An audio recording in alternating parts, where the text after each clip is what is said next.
අද අපි කතා කරන්න යන්නේ ක්‍රිකට් ගැන. හැබැයි අපි කවුරුත් දන්න ක්‍රිකට් ගැන විතරක් නෙමෙයි.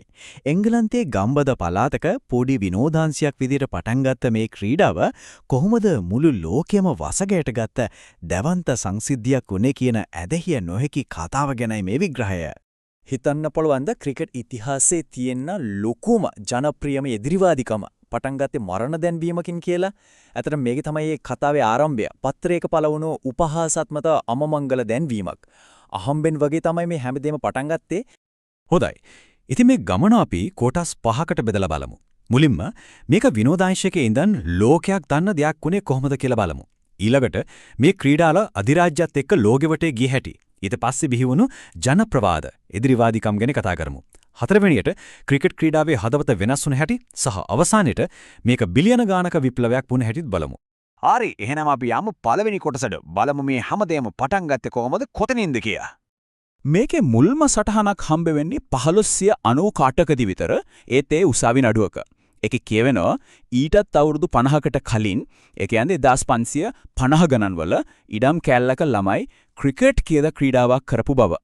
ඉතින් හිතා ගන්න පුළුවන් මේකේ ආරම්භය 16 වෙනි සියවසේ එංගලන්තයේ ගම්බද පළාත්වල බොහොම සරල ළමා සෙල්ලමක් විදිහට තමයි තිබිලා තියෙන්නේ. මේකෙන් නියමෙටම පෙන්නනවා ක්‍රීඩාව දියුණු වෙද්දී ඒකේ පාවිච්චි කරන දේවල් වෙනස් වුණු හැටි. මුල් කාලේ, ඒ කියන්නේ 16 වෙනි සියවසේ පිත්ත හරියට හොකී පිත්තක් වගේ වක්‍ර වෙලා තිබුණේ. මොකද එතකොට පන්දුව යැව්වේ බිම දිගේ පෙරලලා. හැබැයි 18 වෙනි සියවස වෙද්දී පන්දුව යවන්න පටන් ගත්තා අද වගේ. එතකොට ඒ පන්දු වලට ගහන්න බලයයි පාලනයයි දෙකම තියෙන පැතෙල්ලි විලෝ ලී පිත්තක් නිර්මාණය වුණා. හොඳයි. එංගලන්තයේ ගමක තිබුණු මේ සරල සෙල්ලම කොහොමද ලෝකයේ වටේම ගියේ? අපි බලමු දෙවෙනි කොටසෙන්. මේක පැතිරීම සිද්ධ වුණේ බ්‍රිතාන්‍ය අධිරාජ්‍යයත් එක්කමයි. 17 වෙනි සියවසේ උතුරු ඇමරිකාවට මේ ක්‍රීඩාව ගියා. 17 වෙනි සියවසේ මුල නැගෙනහිර ඉන්දියා සමාගමේ නැවියන් මේක ඉන්දියාවට අරන් ගියා. 1888 දී යටත් විජිතවාදීන් එක්ක ඕස්ට්‍රේලියාවට ආවා. ඇත්තටම බ්‍රිතාන්‍ය පාලකයෝ මේක යාළගේ සංස්කෘතියේ කොටසක් විදිහට යටත් විජිත පුරාවම ප්‍රචලිත කළා. ඒ නිසා සොල්දාදුවෝ, වෙලෙන්දෝ, පාලකයෝ යන හැම තැනකටම ක්‍රිකට් ක්‍රීඩාවත් ගියා. හැබැයි පුදුම දේ තමයි ලෝකේ පළවෙනිම ජාත්‍යන්තර ක්‍රිකට් තරඟයේ තිබුණේ එංගලන්තේවත් ඕස්ට්‍රේලියාවේවත් නෙවෙයි. එහෙනම් කොහෙද? ඒක තිබුණේ 1844 දී නිව්යෝක් නගරයේ ඇමරිකාවයි කැනඩාවයි අතර. කැනඩාව ලකුණු 23කින් ඒ තරඟය දිනුවා. මේකේ තියෙන විශේෂම දේ තමයි අපි කවුරුත් දන්න අලුබඳුන එදිරිවාදිකම පටන් ගන්න දශක 4කට විතර කලින් මේ තරඟේ පැවැත්වුණ එක. හරි. ක්‍රීඩාව ලෝකේ පුරා පැතිරෙද්දි තමයි මේකේ නියම ජනප්‍රවාද, අමතක නොවන ඉදිරිවාදිකම්, ඒ වගේම සුවිශේෂී චරිත බිහි වෙන්න පටන් ගත්තේ. අලුබඳුන එහෙම නැත්නම් The Ashes කියන්නේ එංගලන්තයයි ඕස්ට්‍රේලියාවයි අතර තියෙන ටෙස්ට් තරගාවලියට. මේ නම හැදුනේ අර අපි මුලින්ම දැක්ක උපහාසාත්මක පත්‍ර දැන්වීමෙන්. 1882 දී ඕස්ට්‍රේලියාව එංගලන්තයේ යාළගම රටේදී පරද්දපුවාම පත්‍රයේ දැම්ම ඉංග්‍රීසි ක්‍රිකට් මිය ගියා. ඒකේ අලු ඕස්ට්‍රේලියාවට ගෙනියනවා කියලා. ඊට පස්සේ එංගලන්ත නායකයා ඕස්ට්‍රේලියාවට යද්දි කිව්වා අර අලු ටික ආපහු ගන්නවා කියලා. එදා ඉඳන් තමයි මේ සටන පටන් ගත්තේ. මේ එදිරිවාදිකම් මැද්දේ එක්තරා ක්‍රීඩකයෙක් කරලියට එනවා. එයා කොච්චර දක්ෂද, කොච්චර ආධිපත්‍යයක් දරවද කියනෝනම් එයා ගැන කතා කරන්න වෙන කිසිම දෙයක් ඕනනේ මේ අංකේ විතරක් ඇති. මේ තමයි ශ්‍රීමත් ඩොන් බ්‍රැඩ්මන්ගේ ටෙස්ට් පිතිකරණ සාමාන්‍ය 999.94. මේකේ විශාලත්වයේ තේරුම් ගන්න එයාට පස්සේ හිටපු හොඳම ක්‍රීඩකයාගේ සාමාන්‍යය තියෙන්නේ 61ක විතර. ඒ කාලේ හිටපු අනිත් සුපිරි පිතිකරුවන්ගේ සාමාන්‍යය තිබුණේ 40ක් විතර. ඉතින් 999.94 කියන්නේ සංඛ්‍යා ලේඛනවල වැරද්දක්ද කියලා හිතන තරම් අදහගන්න බැරි දක්ෂතාවයක්. මේක තවත් සරලව තේරුම් ගන්න අපි බ්‍රැඩ්මන්ව අනිත් ක්‍රීඩාවල ඉන්න ශ්‍රේෂ්ඨතම ක්‍රීඩකයෝ එක්ක සංසන්දනය කරලා බලමු. මේ Z-score කියන සංඛ්‍යානමය මිනුමෙන් පින්නන්නේ කෙනෙක් එයාගේ ක්‍රීඩාවේ සාමාන්‍ය මට්ටමට වඩා කොච්චර ඉහළින් ඉන්නවද කියන එකයි. බලන්න. ගෝල්ෆ් ක්‍රීඩාවේ ජැක් නිකලස්, පාපන්දු ක්‍රීඩාවේ ජස්ට් ෆොන්ටේන්, ටෙනිස් ක්‍රීඩාවේ රොජර් ෆෙඩරර්. මේ හැමෝටම වඩා බ්‍රැඩ්මන් එයාගේ ක්‍රීඩාවේ දැවන්ත ආධිපත්‍යයක් පතුරවලා තියෙනවා.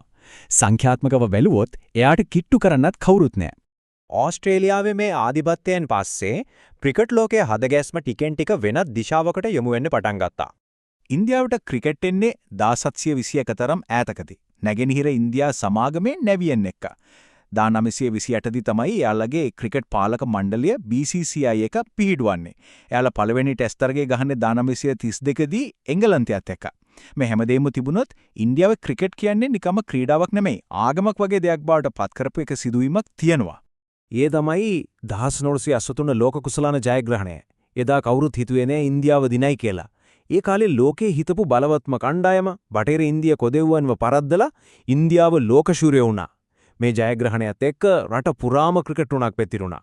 අලුත් පරම්පරාවකට ක්‍රීඩකයන් වෙන්න රසිකයන් වෙන්න ලොකුම ආශාවාදයක් උනේ මේ සිදුවීමයි. ඉදා ඉඳන් බ්‍රිතාන්‍යයන්ගෙන් ලැබුණු ක්‍රීඩාව ඉන්දියාවේ ජාතික අභිමානය සහ එකමුතුකම පෙන්වන ප්‍රබල සංකේතයක් බවට පත් වුණා. ඉතින් ඉන්දියාවේ මේ අලුත් උනන්දුව ඒ වගේම රූපවාහිනියේ බලපෑම මේ දෙකම එකතු වෙලා ක්‍රිකට් ක්‍රීඩාව සම්පූර්ණයෙන්ම වෙනස් කරන විප්ලවයකට පාර කැපුවා. මේ විප්ලවය ආවේ අධ්‍යයර දෙකකින්. පළවෙනි එක 1960-70 ගණන් වල ආපු සීමිත පන්දුවාර. ඒ කියන්නේ එක් දින ක්‍රිකට්. දවස් ගානක් යන ටෙස්ට් තරග වෙනුවට එක දවසෙන් ප්‍රතිඵලයක් ලැබෙන නිසා මේක රූපවාහිනියට ගොඩක් ගැලපුණා.